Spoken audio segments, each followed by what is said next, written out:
meu querido. O Senhor, Ele vive eternamente. Ele está aqui neste lugar. Eu quero te convidar você a celebrar Ele, a adorar Ele. Oh, nós adoramos o Senhor, o Senhor é bom, o Senhor vive. A tua graça nos alcança, com toda a terra celebrar, dançaremos, gratos por teu amor. A tua glória nos alcança, com toda a terra exaltar, cantaremos, glória a ti, Senhor. Nos transformar, nos perdoar, por te conhecer, não podemos nos calar e ser a geração que canta por causa da tua misericórdia, Deus, tua misericórdia, Deus. Seremos a geração que canta e que celebra a tua glória, Deus, a tua glória, Deus.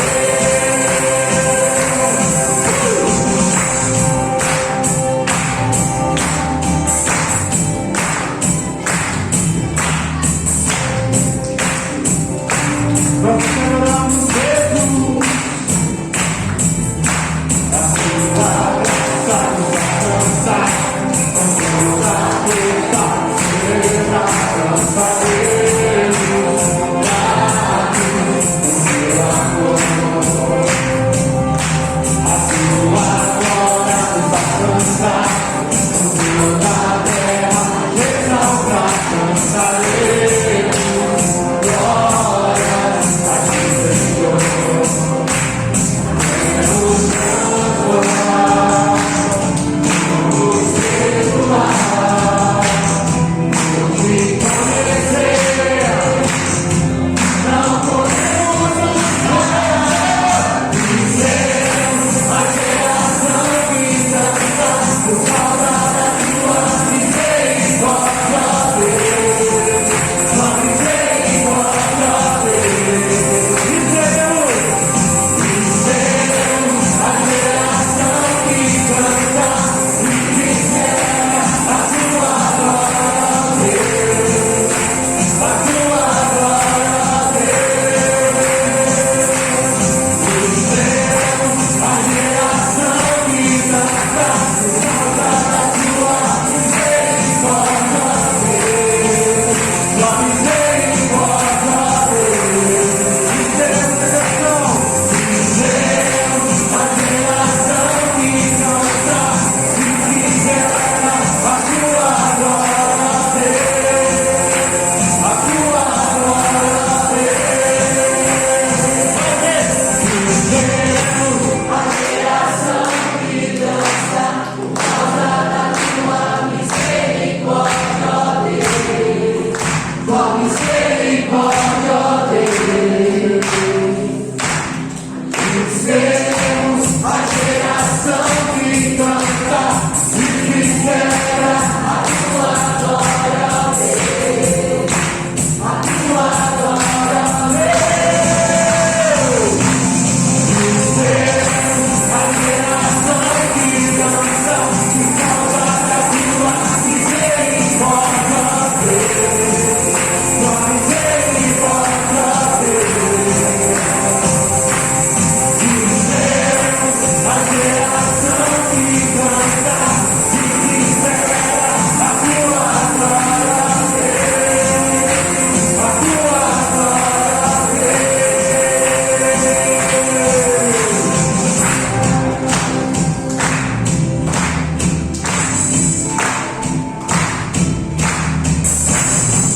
Aleluia. Ah, Deus, faça de nós uma geração que canta e dança por amor a ti, Senhor. Nós queremos te adorar pelo que o Senhor é. O Senhor é digno de honra, glória, louvor e adoração. Nós te amamos.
Eu já coloquei as minhas vestes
Meu amor,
uma fome, uma sede pela tua presença, Jesus.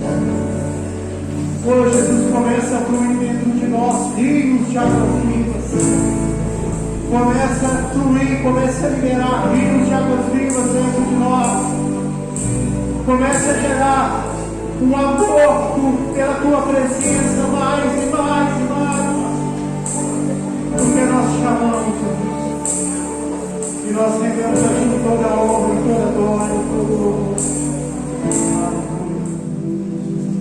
Vem, Senhor, minha vida oferecer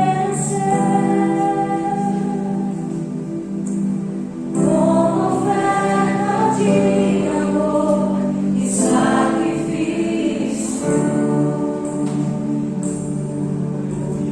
Quero minha vida a ti entregar como oferta viva em teu altar. Vem, Senhor, minha vida oferecer como oferta de amor e sacrifício. Quero minha vida a ti entregar como oferta viva em teu altar.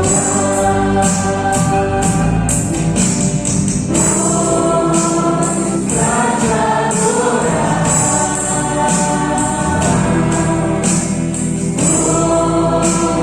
que eu nasci. Cumpre em mim o teu querer. Faça o que está em meu coração. E a cada dia eu quero mais e mais. Ao teu lado, Senhor.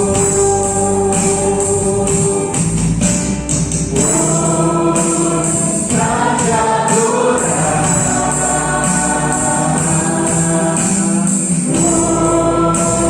que eu nasci. Cumpre em mim o teu querer.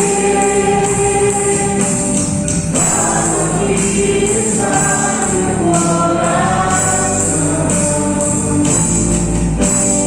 E a cada dia eu queria mais e mais estar ao teu lado, estar ao teu lado,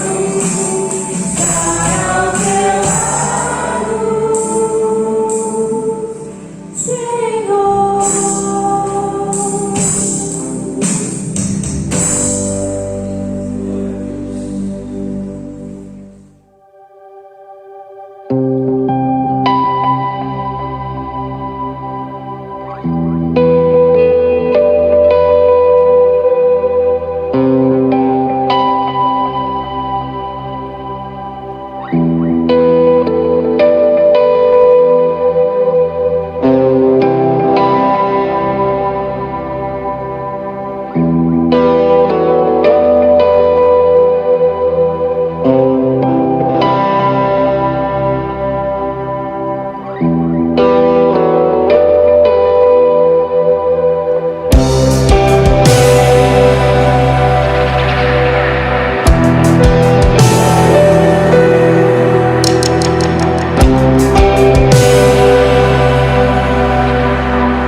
De quem é esse amor que me rasga por inteiro? De quem é esse amor que afasta todo temor? De quem é esse amor que me escolheu primeiro? De quem é esse amor que me mostra quem eu sou? Seu nome é Jesus.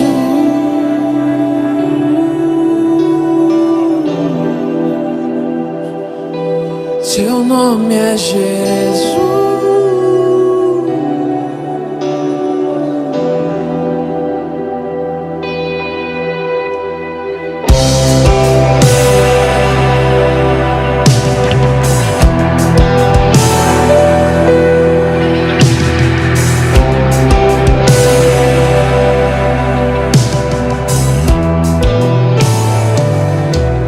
De quem é esse amor?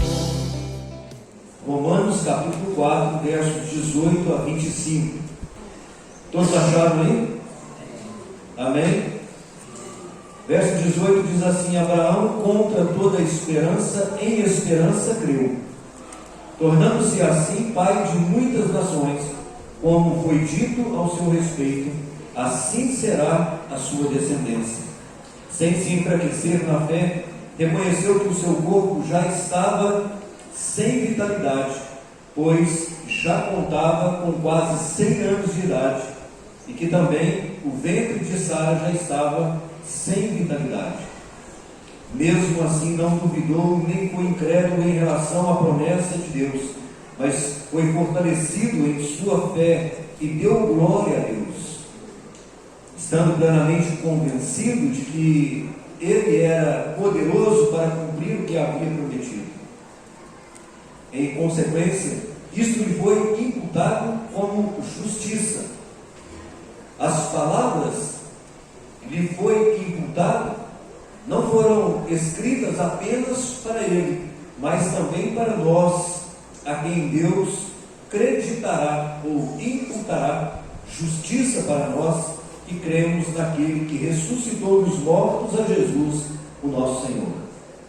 Ele foi entregue a morrer por nossos pecados e ressuscitado para a nossa justificação.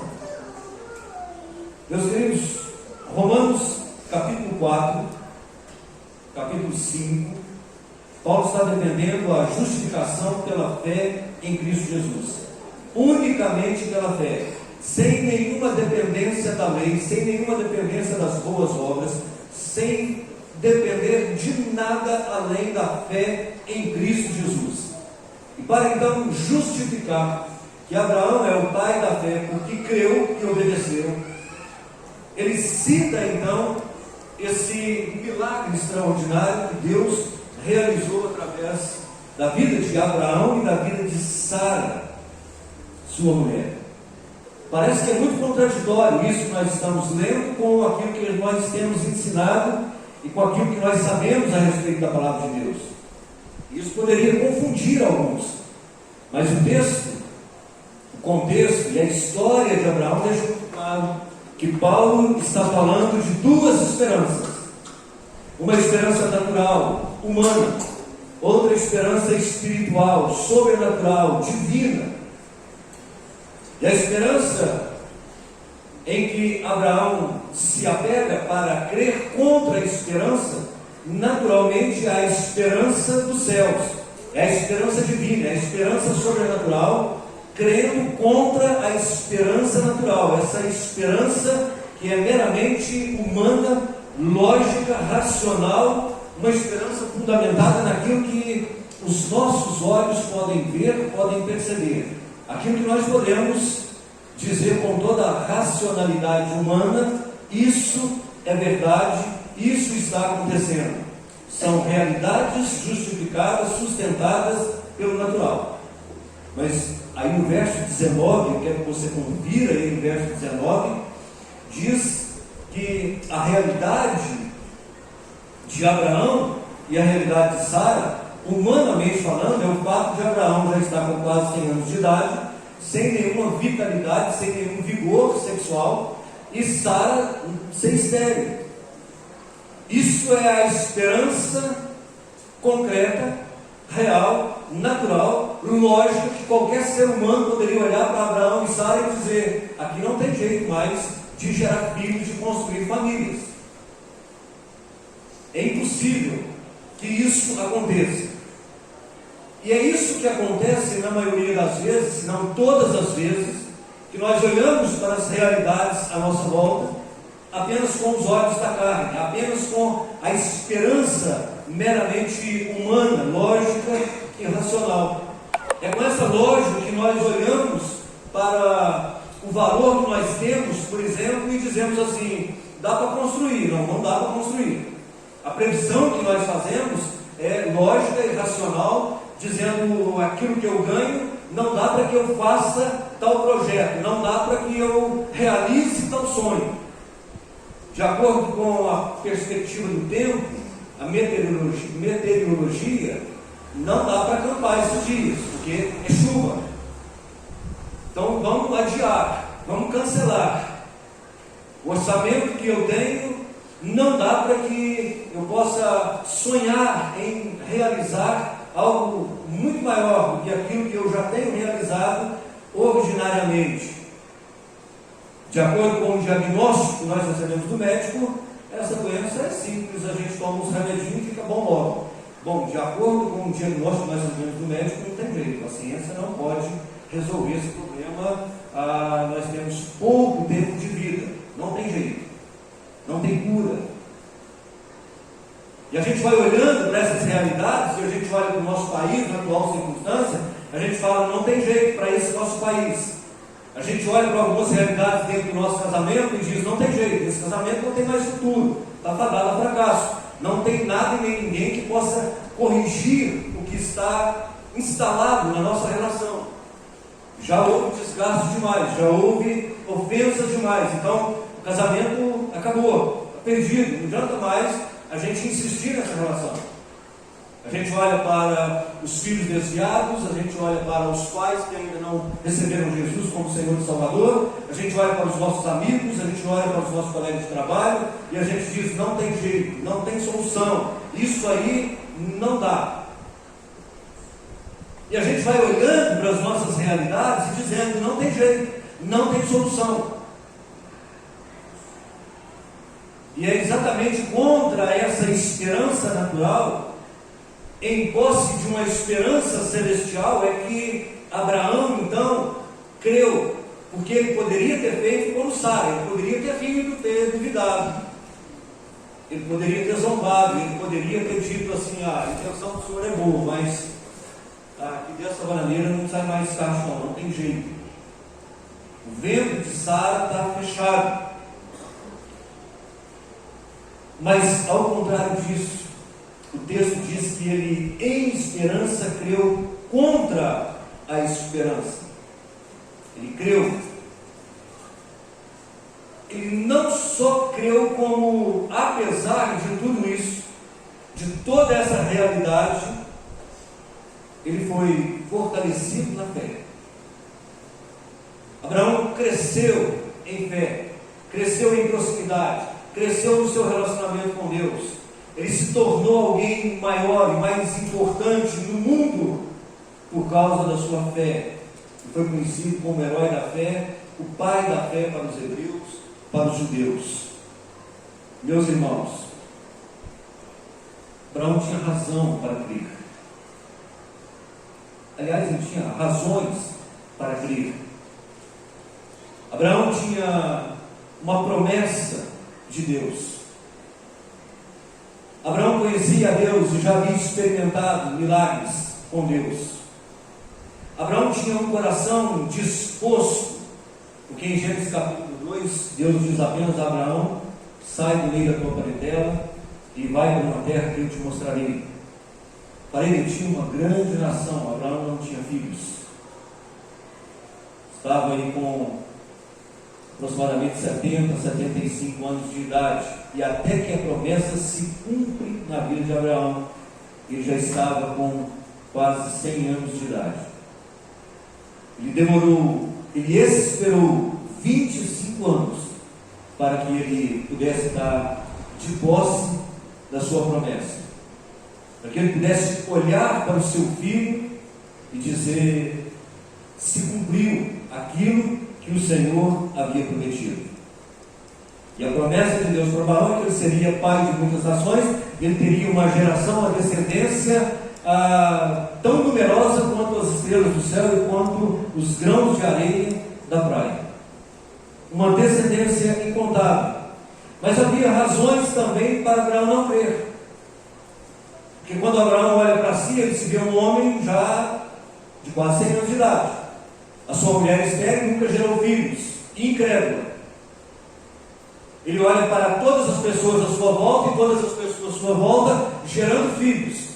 E aquele que havia recebido a promessa de ser o pai das nações, ainda não tinha gerado filho. Muitos anos já havia se passado. E a realidade natural, a esperança natural não tem jeito. Mas aí a gente olha para o texto, a gente lê a história, a gente conhece o percurso da vida de Abraão, e apenas aqui por esses textos que nós lemos, nós vamos ver por que Abraão crê em esperança contra a esperança. O que é que leva Abraão a fazer o que fez, agir como agiu? A fé de Abraão na palavra de Deus, na promessa de Deus, que ele seria pai de muitas nações. E ainda que já houvesse passado mais de 20 anos, Abraão ainda continuava crendo. Olha o que diz no verso 20, ele diz: mesmo assim não duvidou. É Paulo falando a respeito de Abraão. Nem foi incrédulo em relação à promessa de Deus, mas foi fortalecido na sua fé e deu glória, estando plenamente convencido, convicto de que ele era poderoso para cumprir o que havia prometido. Não duvidar na promessa, não duvidar da palavra, é crer na pessoa que empenhou a palavra, é crer que aquele que disse é fiel e é poderoso para cumprir aquilo que disse, aquilo que prometeu. A fé de Abraão não está apenas vinculada ao poder do Deus que criou todas as coisas e sustenta todas as coisas. A fé de Abraão está vinculada à fidelidade desse Deus que tem todo o poder, ao amor desse Deus que tem todo o poder. Porque esse Deus que tem todo o poder e prometeu é fiel para cumprir, porque ele não pode negar-se a si mesmo, ele não pode negar a sua palavra, e ele não é contraditório. Deus não é fiel a Abraão, Deus não é fiel a Isaac, Deus não é fiel a Jacó, Deus não é fiel a Davi, Deus não é fiel a mim nem a você. Deus é fiel a Ele, aquilo que Ele disse, aquilo que Ele prometeu. E Abraão conhece bem o caráter do Deus de Israel, do Deus dos Hebreus. E ele disse: nesse Deus eu posso confiar. Se Ele disse, vai se cumprir. Creu, não duvidou, e se fortaleceu ainda mais nas circunstâncias que o cercavam. E sabe o que é mais extraordinário? Abraão diz aí no verso 20 que ele deu glórias a Deus. Ele deu glória a Deus antes que Deus cumprisse a sua promessa. Deus ainda não havia cumprido, as pessoas estavam zombando de Abraão, a própria mulher duvidava e ria, mas Abraão ainda assim glorificava a Deus, antes mesmo do agir de Deus na vida de Abraão. Abraão trocou o questionamento, ele trocou a murmuração por adoração, por gratidão, por louvor. Enquanto Abraão poderia, se fôssemos nós, estar praguejando, estar dizendo para Deus: mas Deus, e aí? Não está vendo que está todo mundo zombando? Deus, e aí? Está todo mundo ganhando e eu ainda não ganhei, não tenho filho ainda. Abraão adorava, glorificava a Deus. E o que é que nós precisamos aprender com isso? O que é que nós fazemos com essa informação desse texto?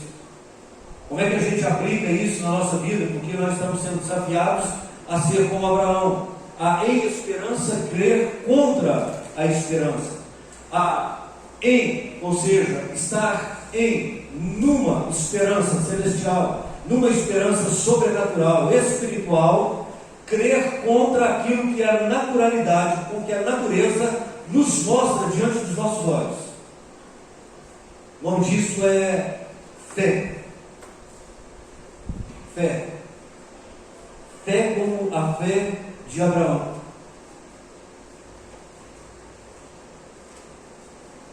Olha o que Paulo diz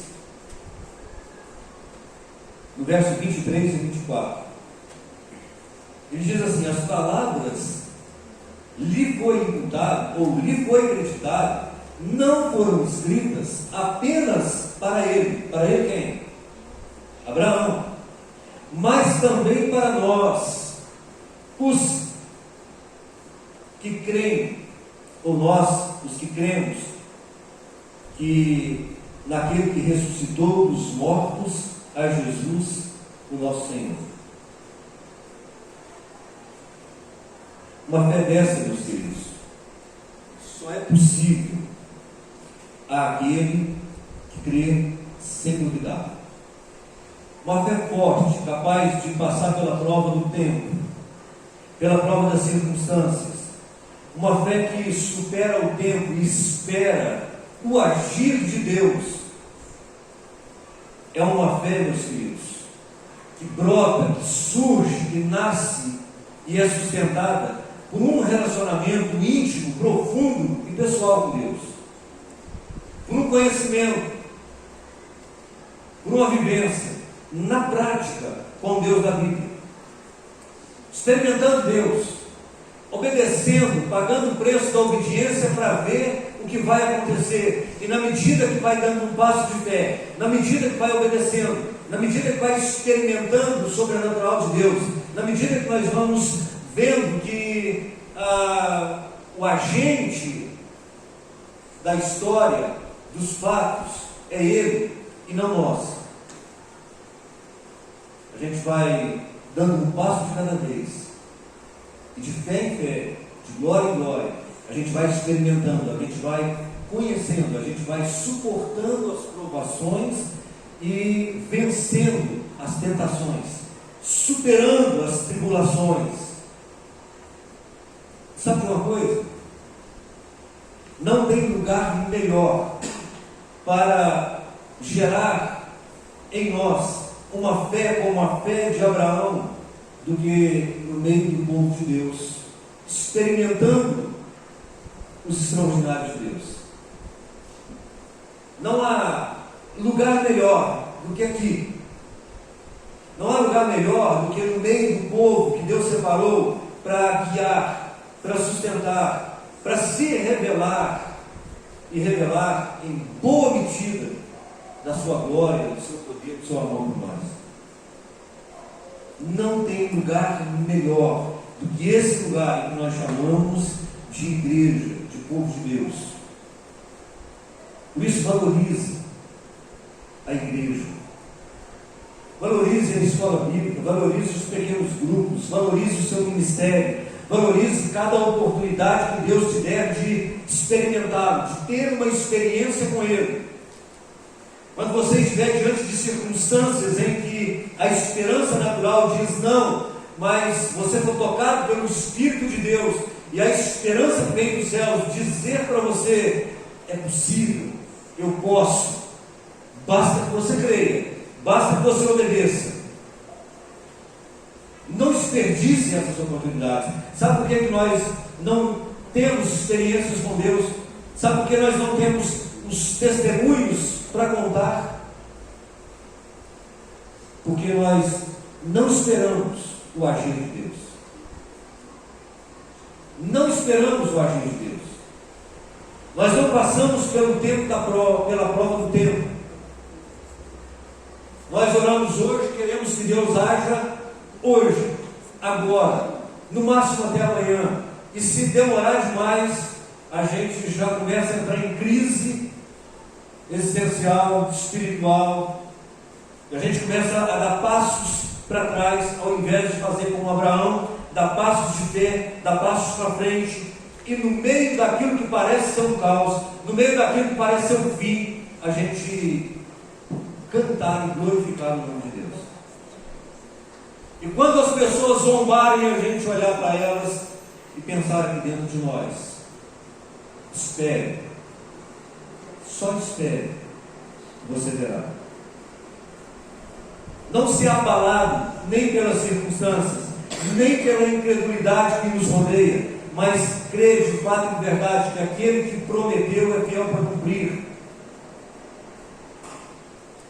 E tem gente aqui que Deus prometeu de forma pessoal, particular. Mas a todos nós que estamos aqui, há promessas nítidas e claras na Bíblia Sagrada. Para nós como igreja, para nós como família, como marido, como esposa, como filho, como pai. Tem promessas para nós como crentes no Senhor Jesus.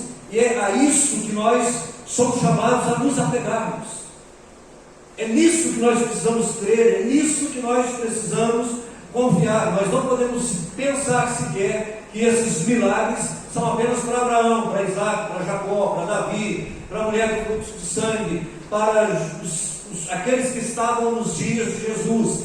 Os milagres são para todos os tempos, para todas as pessoas, até o dia da volta do nosso Senhor e Salvador Jesus Cristo. Deus é o mesmo ontem, hoje e será eternamente. A Bíblia diz que Deus não muda, meus irmãos. Deus não muda, o poder de Deus é o mesmo, o amor de Deus é o mesmo, a importância dos sentimentos de Deus para nós ainda é o mesmo. Deus nos ama, Deus se compadece de nós, Deus nos busca, Deus nos procura, Deus se dá a conhecer, se mostra, se revela, porque Deus quer se relacionar conosco. Deus quer que nós o conheçamos de fato e de verdade e experimentemos aquilo que Deus tem para nós. Não é isso que Deus diz através do profeta Jeremias? Eu é que sei os pensamentos que tenho a vosso respeito. Pensamentos de paz, pensamentos de bem,